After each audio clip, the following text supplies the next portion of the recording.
Romanesque architecture.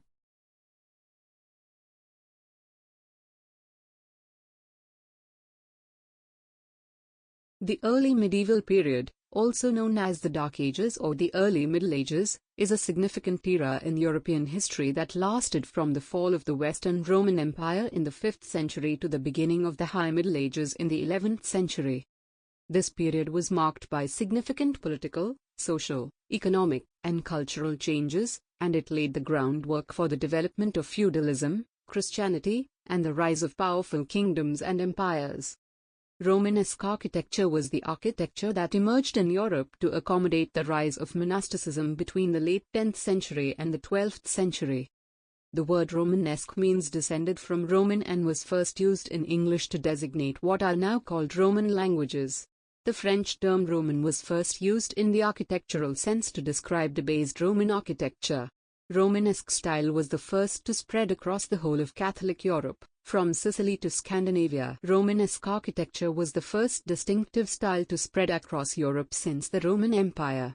With the decline of Rome, Roman building methods survived to an extent in Western Europe, where successive Carolingian and Ottonian architects continued to build large stone buildings such as monastery churches and palaces. Larger churches were needed for numerous monks and pilgrims who came to view saints' relics. Since Romanesque designs were a byproduct of Dark Ages, it often doubled up as defensive structures. Structures were also made fire-resistant to some extent by replacing timber construction with masonry vaulting. Spread of Romanesque. Romanesque architecture was primarily found in Western Europe, spanning across various regions. France. Romanesque architecture had a significant presence in France, particularly in regions like Normandy, Burgundy, and Auvergne. Famous examples include the Abbey of Cluny and the Basilica of Saint Savenin in Toulouse. Spain. Romanesque architecture can be seen in several regions of Spain, such as Catalonia, Aragon, and Navarre. The Cathedral of Santiago de Compostela and the Monastery of Santa Maria de Ripoll are prominent examples. Italy. In Italy, Romanesque architecture was prevalent in regions such as Tuscany, Lombardy, and Sicily. The Pisa Cathedral, Modena Cathedral, and the Basilica of San Miniato al Monte in Florence are notable examples. Germany. Romanesque architecture was widespread in Germany, particularly in the Rhineland, Saxony, and Bavaria. The Worms Cathedral and the Speyer Cathedral are notable examples. Romanesque architecture was a prevalent architectural style in Europe during the medieval period, roughly spanning from the 10th to the 12th century. The spread of Romanesque architecture can be attributed to several key factors. Pilgrimage routes.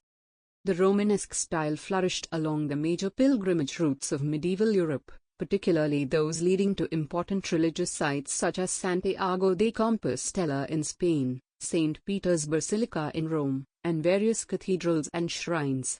The influx of pilgrims necessitated the construction of churches and monastic buildings, which often adopted the Romanesque architectural style.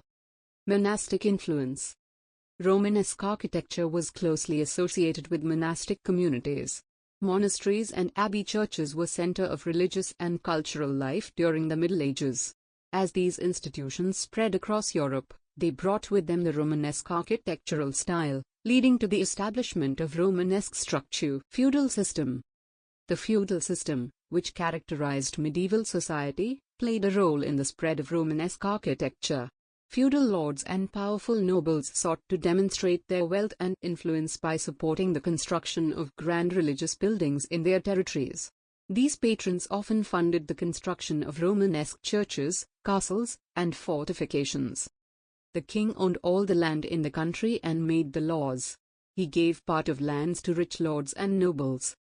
In return, lords and nobles agreed to supply the king with soldiers and horses for his army. The nobles gave some land to professional soldiers.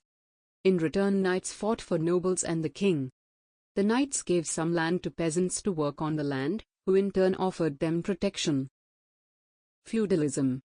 Feudalism was a complex socio-economic and political system that emerged during the early medieval period in Europe. It was a decentralized structure of governance that provided stability and protection during a time of significant political fragmentation and insecurity. Feudalism was characterized by the exchange of land and military service in return for loyalty and protection. Key features of feudalism. 1. Feudal hierarchy. At the top of the feudal pyramid was the king or monarch, who held ultimate authority over the land and its people. Below the king were the nobles, also known as lords or vassals, who received land from the king in exchange for military service and loyalty. The nobles, in turn, could grant portions of their land to lesser vassals, known as knights or sub-vassals. 2. Land tenure. The central aspect of feudalism was the granting of land, known as fiefs, from higher-ranking lords to lower-ranking vassals. The land was typically agricultural and came with the right to extract taxes and labor from the peasants who lived and worked on it. In return, the vassals owed military service to their lord and had to provide aid and support in times of war or conflict. 3. Military obligations. The feudal system was built on a foundation of mutual obligations. Lords provided protection and security to their vassals and peasants in exchange for military service. Knights, who were professional warriors and members of the nobility, played a significant role in the military structure of feudalism, serving as the backbone of the armed forces. 4. Manorialism. Manorialism was closely associated with feudalism and referred to the economic and social organization of the countryside. The manor was a self-sufficient agricultural estate or village owned by a lord. Peasants, known as serfs, lived and worked on the manor, providing labor, farming the land, and paying various dues to the lord. 5. Feudal contract. The relationship between lords and vassals was formalized through a feudal contract, which established the terms of their mutual obligations. The contract typically included the specifics of the fief, the extent of military service, and the rights and responsibilities of each party. Benefits and drawbacks of feudalism. Feudalism provided a measure of stability and protection during a time of frequent invasions, raids, and political turmoil. It offered a hierarchical structure that allowed for a local administration of justice and governance. The system allowed for the cultivation of land and agricultural production, which contributed to the economic prosperity of the nobility. However, feudalism also had its drawbacks. The rigid social structure limited social mobility for the lower classes, such as serfs, who were bound to the land and their lords. The system could be exploitative, with peasants facing heavy labor obligations and taxes. End of feudalism. The decline of feudalism began in the late Middle Ages as centralized monarchies and nation-states emerged in Europe. Strong monarchs gradually undermined the power of the nobility, and the rise of standing armies reduced the reliance on feudal levies for military defense. Additionally, economic changes, such as the growth of trade and commerce, challenged the agrarian-based feudal system. Feudalism eventually gave way to a more centralized and bureaucratic system of governance during the late Middle Ages and the Renaissance period, marking a significant transition in European history. However, its impact and legacy continued to influence European societies and political structures for centuries to come. Romanesque art. Development of arts and crafts. Sculpture. Romanesque sculpture flourished during this period, primarily adorning the portals, capitals, and tympana of churches and monasteries. Sculptures depicted biblical scenes, saints, and symbolic figures. The style was characterized by its strong, stylized forms and expressive qualities. Metalwork. Metalwork played a crucial role in Romanesque art. Goldsmiths and silversmiths produced intricate liturgical objects, such as chalices, reliquaries, and processional crosses. These objects were often adorned with enamel, gemstones, and intricate filigree work. Manuscript illumination. Monasteries were centers of manuscript production, and illuminated manuscripts played a significant role in Romanesque art. Monks meticulously created intricate illustrations, decorative initials, and ornate borders in religious texts. Examples include the Leon Bible and the Winchester Bible. Frescoes and murals. Romanesque churches often featured frescoes and murals, depicting biblical scenes, saints, and moral lessons. These paintings adorn the interior walls and vaults of churches, conveying religious narratives to illiterate congregations. Textile arts. Romanesque period witnessed the development of textile arts, including tapestries and embroidery. Elaborate tapestries, such as the Bayeux tapestry, depicted historical events. Embroidered textiles adorn liturgical vestments and altar cloths. Romanesque architecture. Architectural elements. The architectural elements are as following: walls, buttresses, arches, and openings, arcades, columns, salvaged column, drum column, hollow core column, alteration, capitals, vaults, end roof, barrel vault, groin vault, architecture, and interior space, plans, the east end, the west end, facade, towers, portals, tympanum, embellishments, interiors, wall murals, metalworks, sculptures, and stained glass. Walls. Early Romanesque walls were thick and heavy, with a fortress-like appearance. Rounded arches and barrel vaulting provided better support and covered larger interior spaces. External supporting buttresses were introduced to counteract outward pressure and allow for larger structures. Advancements in building techniques, like ribbed vaults and pointed arches, enabled taller and lighter walls. Romanesque walls incorporated larger windows, allowing more natural light and intricate glass designs. Decorative elements such as sculptural reliefs were added to the walls, depicting biblical scenes and religious figures. The transition to Gothic architecture saw the development of flying buttresses, pointed arches, and ribbed vaults, allowing for even taller and thinner walls. The walls of Romanesque buildings are often massive thickness with few and comparatively small openings. They are often double shells, filled with rubble. The building material differs greatly across Europe, depending upon the local stone and building traditions. In Italy, Poland, much of Germany and parts of the Netherlands, brick is generally used. Other areas saw extensive use of limestone, granite and flint. The building stone was often used in comparatively small and irregular pieces, bedded in thick mortar. Walls and buttresses. Because of the massive nature of Romanesque walls, buttresses are not a highly significant feature, as they are in Gothic architecture. Romanesque buttresses are generally of flat square profile and do not project a great deal beyond the wall.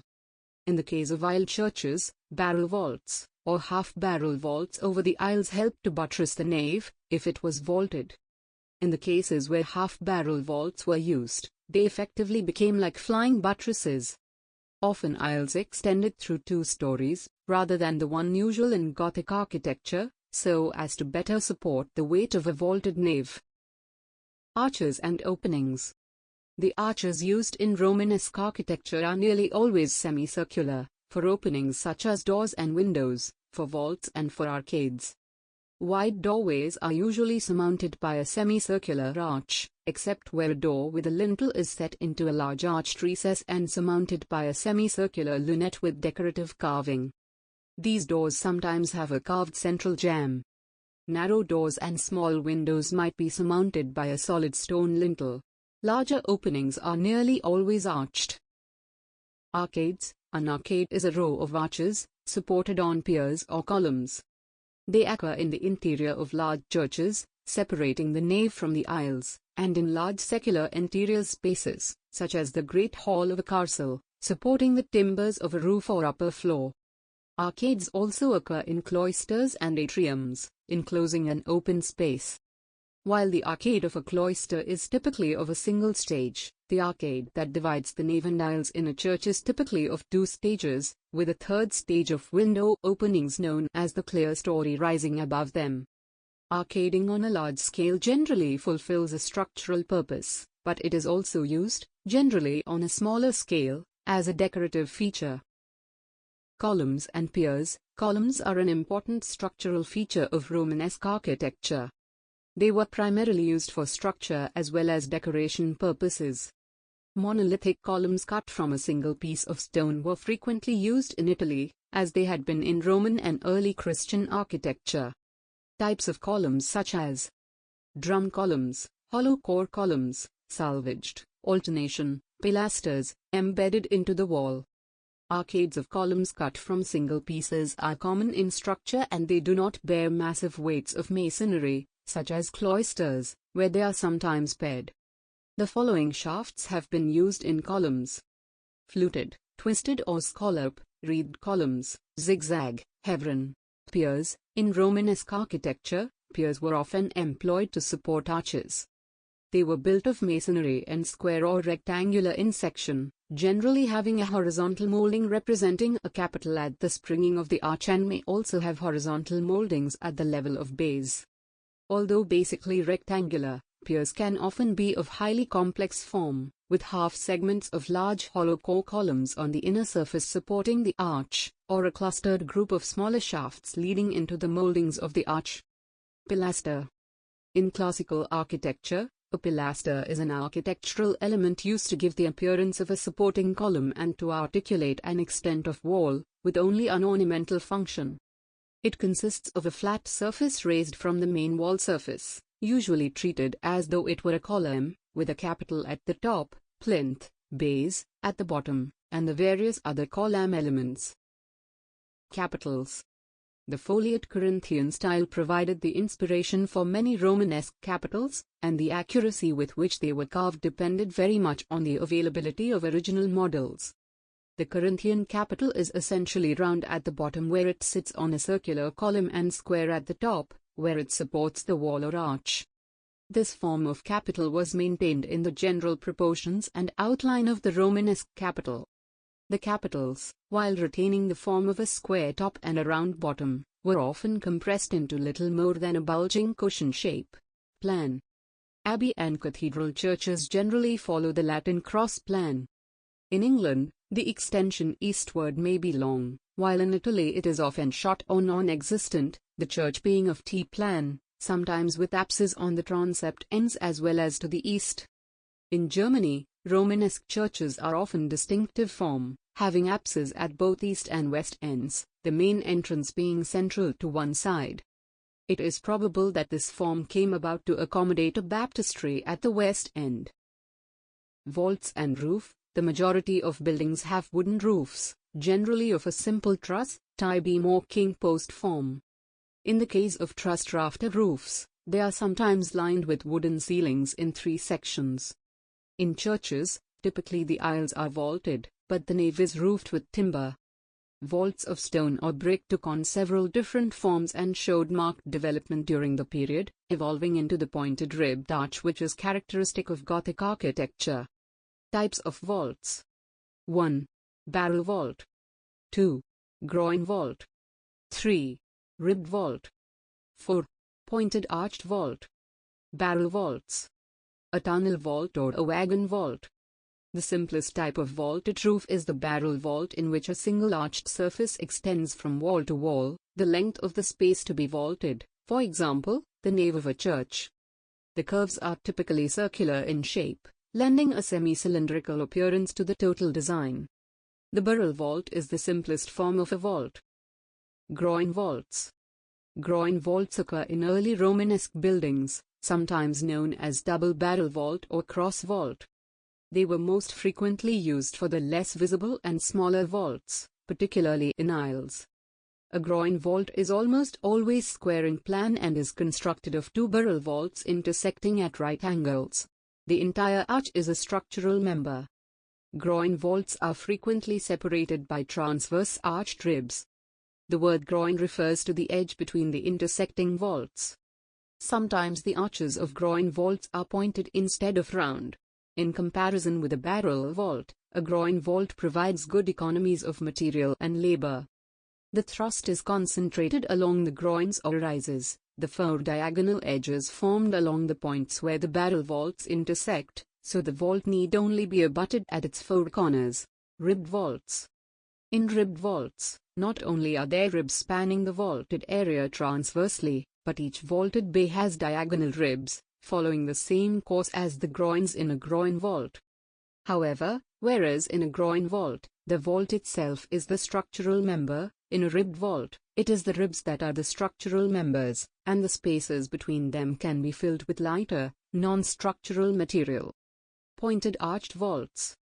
The problems encountered in the structure and appearance of vaults were solved late in the Romanesque period with the introduction of pointed arched ribs, which allowed the height of both diagonal and transverse ribs to be varied in proportion to each other.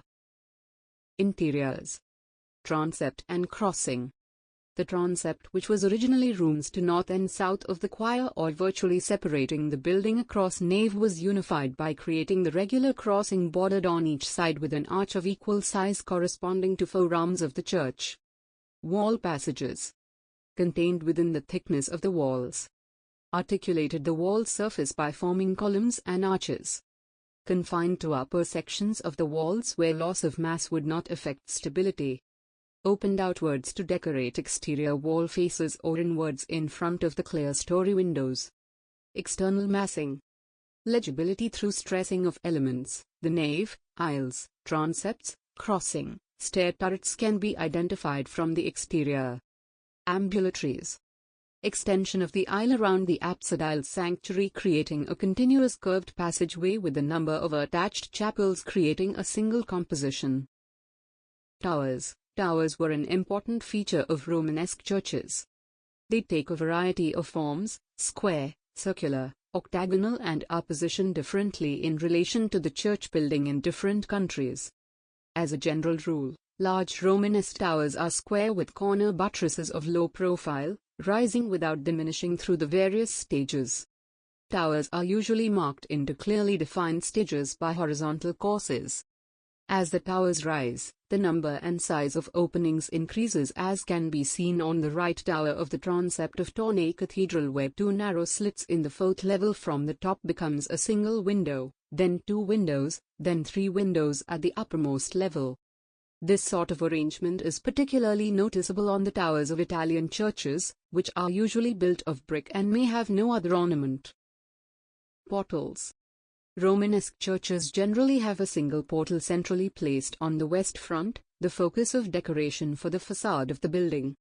Some churches such as Saint Etienne, Caen, 11th century, and Pisa Cathedral, late 12th century, had 3 western portals, in the manner of early Christian basilicas. Romanesque doorways have a character form, with the jambs having a series of receding planes, into each of which is set a circular shaft, all surmounted by a continuous abacus. The opening of the portal may be arched, or may be set with a lintel supporting a tympanum, generally carved, but in Italy sometimes decorated with mosaic or fresco. A carved tympanum generally constitutes the major sculptural work of a Romanesque church. Lateral doors may include other subjects such as the birth of Christ. Wall murals. The large wall surfaces and plain, curving vaults of the Romanesque period lent themselves to mural decoration. Many of these early wall paintings have been destroyed by damp, or the walls have been replastered and painted over. A classic scheme for the full painted decoration of a church, derived from earlier examples often in mosaic, had, as its focal point in the semi-dome of the apse. On the apse walls below would be saints and apostles, perhaps including narrative scenes, for example of the saint to whom the church was dedicated. On the sanctuary arch were figures of apostles. The north wall of the nave would contain narrative scenes from the Old Testament, and the south wall from the New Testament. The range of colors employed is limited to light blue-green, yellow ochre, reddish-brown and black. In England, France and the Netherlands, such pictures were systematically destroyed or whitewashed in bouts of Reformation iconoclasm. Metalworks. Precious objects had a very high status in the period, probably much more so than paintings. Metalwork, including decoration in enamel, became very sophisticated. Large reliquaries and altar frontals were built around a wooden frame, but smaller caskets were all metal and enamel. Stained glass. Decorative patterns, stained glass. The oldest known fragments of medieval pictorial stained glass appear to date from the 10th century. The earliest intact figures are 5 prophet windows at Augsburg, dating from the late 11th century. The figures, though stiff and formalized, demonstrate considerable proficiency in design, both pictorially and in the functional use of the glass, indicating that their maker was well accustomed to the medium. Sculptures. The Romanesque period produced a profusion of sculptural ornamentation. This most frequently took a purely geometric form and was particularly applied to moldings, both straight courses and the curved moldings of arches. Polychrome ribs of the vault are all edged with narrow fillets of pierced stone. Similar decoration occurs around the arches of the nave and along the horizontal course separating arcade and clerestory. Combined with the pierced carving of the capitals, this gives a delicacy and refinement to the interior. Although much sculptural ornament was sometimes applied to the interiors of churches, the focus of such decoration was generally the west front and in particular, the portals. Thank you.